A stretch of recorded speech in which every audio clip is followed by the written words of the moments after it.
Saga présente Terre errante de Cixin Liu, traduit par Gwenaëlle Gafric et lu par Luc de Villard. L'ère du freinage. Je n'avais jamais vu la nuit. Je n'avais jamais vu les étoiles. Je n'avais jamais vu le printemps, ni l'automne, ni l'hiver. Je suis né à la fin de l'ère du freinage. La Terre venait tout juste d'arrêter de tourner. 42 années avaient été nécessaires pour interrompre la rotation de la planète, soit 3 de plus que dans le plan initial dressé par le gouvernement de la coalition. Ma mère m'a raconté comment elle avait contemplé en famille le dernier crépuscule. Le soleil était descendu lentement, comme s'il avait décidé de faire halte sur la ligne de l'horizon. 3 jours et 3 nuits s'étaient écoulés avant qu'il disparaisse enfin. Bien entendu, à compter de cet instant, il n'y a plus eu ni jour ni nuit. Pendant longtemps, une décennie environ, l'hémisphère Est a été enveloppé dans un crépuscule permanent, car le soleil n'avait pas totalement sombré derrière l'horizon. La moitié du ciel visible était encore inondée de sa lueur. C'est durant cet interminable âge crépusculaire que je suis venu au monde.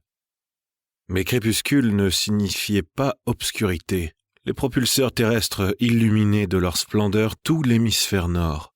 Ils avaient été installés en Asie et en Amérique du Nord, les 2 seuls continents dont la structure géologique pouvait supporter l'énorme poussée engendrée par les machines. Au total, 12 000 engins étaient répartis sur les plaines américaines et asiatiques. Depuis l'endroit où je vivais, je pouvais voir les gigantesques faisceaux de plasma jaillissant de centaines de propulseurs. Imaginez-vous d'abord un palais colossal, aussi grand que le Parthénon, soutenu par d'innombrables colonnes, crachant une lumière bleue et blanche, telle d'énormes tubes fluorescents. Imaginez-vous à présent n'être qu'un simple microbe sur le sol de ce palais. Voilà le monde qui était le mien. Cette description n'était cependant pas tout à fait conforme à la réalité, car la rotation de la Terre était freinée par la composante tangentielle de la poussée générée par les propulseurs. Ce qui signifiait par conséquent que les propulseurs projetant les faisceaux dans le ciel devaient être inclinés selon un certain angle. La vision d'une telle scène avait de quoi traumatiser les visiteurs venus de l'hémisphère sud. Mais il y avait plus terrifiant encore. La chaleur produite par les engins.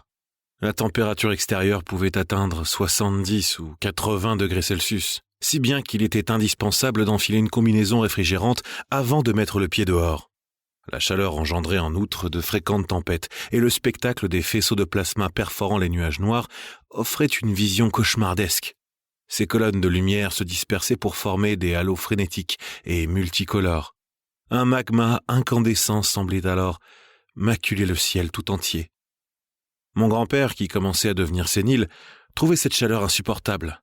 Un jour, voyant qu'il pleuvait dehors, il est sorti torse nu de la maison, sans que nous ayons eu le temps de le retenir. Les gouttes de pluie, chauffées par la température élevée des faisceaux de plasma, l'ont brûlé au 3e degré, laissant des cloques permanentes sur sa peau. Mais pour ma génération, née dans l'hémisphère nord, tous ces phénomènes étaient parfaitement naturels, aussi naturels que la présence dans le ciel du soleil, des étoiles ou de la lune pour nos ancêtres ayant vécu avant l'ère du freinage, cette période antique de l'histoire humaine que nous désignons par ère primo-solaire et qui avait dû être une époque exaltante. Lors de mon entrée à l'école, conformément au programme de primaire, nos professeurs ont emmené notre classe faire un voyage de découverte de la Terre. À ce moment-là, la planète avait déjà totalement cessé de tourner. Les propulseurs terrestres n'étaient plus mobilisés que pour la maintenir dans cette position statique et procédaient à d'infimes ajustements. Aussi, de mes 3 à mes 6 ans, la luminosité des faisceaux de plasma s'est considérablement affaiblie, ce qui favorisait l'organisation de ces excursions destinées à mieux faire connaître notre monde. Notre voyage a commencé avec la visite du propulseur terrestre le plus proche, situé à proximité de Xizhuang, non loin de la sortie du tunnel qui traverse les monts Taiyang. C'était une montagne de métal qui se dressait abruptement devant nous, occupant la moitié du ciel. Les monts Taiyang, qui s'étiraient à l'ouest, donnaient l'impression d'être une simple chaîne de petites collines. Certains enfants, émerveillés, se sont exclamés que le propulseur était aussi grand que l'Everest. La ravissante Mademoiselle Singh, notre enseignante principale, nous a souri et a expliqué que le propulseur était en réalité haut de 11 000 mètres, soit 2000 de plus que l'Everest. On donnait au propulseur terrestre le surnom de chalumeau de Dieu. Tapis dans l'ombre gigantesque de celui-ci, nous sentions ses vibrations faire trembler le sol. Les propulseurs se divisaient en 2 catégories. Les plus grands étaient appelés monts et les plus petits pics. Celui que nous avons gravi était ainsi baptisé Mont Huabei 794. L'ascension des monts était bien plus longue que celle des pics, car ces derniers disposaient généralement de larges ascenseurs qui menaient au sommet, tandis que les monts ne pouvaient être atteints qu'au moyen d'un véhicule à moteur, qui devait grimper le long de routes en spirale. Notre bus s'est retrouvé pris au milieu d'une procession interminable de véhicules longeant la route en acier poli qui s'enroulaient autour du propulseur. À notre gauche se dressait une falaise de métal bleuté et à notre droite, un précipice insondable. La caravane était composée d'énormes camions à benne basculantes de 50 tonnes, chargés de roches extraites dans les monts Taihang. Notre bus a rapidement atteint les 5000 mètres d'altitude. De cette hauteur, aucun détail n'était plus visible dans la vallée. On ne voyait que la lueur bleue du propulseur. Mademoiselle Singh nous a dit de mettre nos masques à oxygène. À mesure que nous approchions de la bouche de sortie du faisceau de plasma, la luminosité et la température augmentaient à un rythme soutenu. La visière de nos masques s'assombrissait et les microprocesseurs de nos combinaisons réfrigérantes tournaient à plein régime. À 6000 mètres, nous avons enfin vu la bouche d'alimentation du propulseur. Les camions déversaient à tour de rôle leurs énormes cargaisons de roches dans un gouffre abyssal, où l'on voyait danser sans bruit des flammes grenats. J'ai demandé à Mademoiselle Singh comment les roches volcaniques pouvaient servir de combustible au propulseur terrestre. La fusion des éléments lourds est un processus complexe. Vous risqueriez de ne pas tout comprendre. Ce que vous avez besoin de savoir, c'est que les propulseurs terrestres sont les machines les plus puissantes jamais créées par l'homme. Prenez l'exemple du Huabei 794 sur lequel nous nous trouvons. Utilisé à pleine puissance, il exerce sur la Terre une poussée d'environ 15 milliards de tonnes. Notre bus est enfin arrivé au sommet. Le faisceau de plasma se trouvait juste au-dessus de nos têtes. En raison du diamètre colossal de cette colonne lumineuse, nous ne voyions en levant les yeux qu'un mur de plasma scintillant de bleu. Et ce mur paraissait s'étendre à l'infini. À cet instant, je me suis soudain souvenu d'une énigme soumise en classe par notre vieux professeur de philosophie. Vous marchez sur une plaine lorsque vous vous trouvez brusquement face à un mur immensément haut. Il s'étend sans fin vers la gauche et sans fin vers la droite. Qu'est-ce que ce mur ?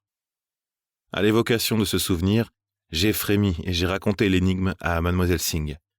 Après avoir longuement réfléchi, elle a secoué la tête, perplexe. Je lui ai alors soufflé la sinistre réponse à l'oreille. La mort. Elle m'a regardé en silence pendant quelques secondes, puis brusquement, elle m'a serré dans ses bras. Jetant mon regard par-dessus son épaule, j'ai vu d'autres sommets d'acier se dresser sur la plaine brumeuse, comme les cimes escarpées d'une forêt cosmique. Les faisceaux crachés par ces pics gigantesques paraissaient vouloir percer le dôme incertain de notre monde. Plus tard, nous sommes arrivés au bord de la mer, où nous avons pu voir les sommets de gratte-ciels immergés saillir des eaux. Au moment du reflux, des flots d'écume blanche se sont mis à rouler en cascade le long de leurs innombrables fenêtres. L'air du freinage venait tout juste de s'achever, et ces terribles effets sur la Terre étaient encore apparents. Les marées provoquées par la poussée des propulseurs avaient englouti les 2/3 des grandes cités de l'hémisphère nord, tandis que l'extrême chaleur avait provoqué la fonte des glaciers polaires dont l'eau était retombée en déluge sur l'hémisphère sud. 30 ans plus tôt, mon grand-père avait été témoin du déferlement des vagues, de 100 mètres de haut sur la ville de Shanghai. Des décennies plus tard, le souvenir de cette scène terrifiante le pétrifiait encore d'effroi. Notre planète n'avait pas encore commencé son voyage, qu'elle était déjà méconnaissable. Qui savait combien d'épreuves l'attendaient dans sa longue et lente errance à travers l'espace ? Nous sommes montés à bord d'un bateau, un ancien appareil de transport maritime. Les faisceaux des propulseurs terrestres se sont peu à peu fait plus distants, et après une journée de navigation, nous ne les apercevions déjà plus. La mer était éclairée par 2 sources de lumière. Nous espérons que vous avez apprécié cet aperçu. Pour continuer à écouter ce livre audio sur Google Play Livres, utilisez le lien dans la description de la vidéo.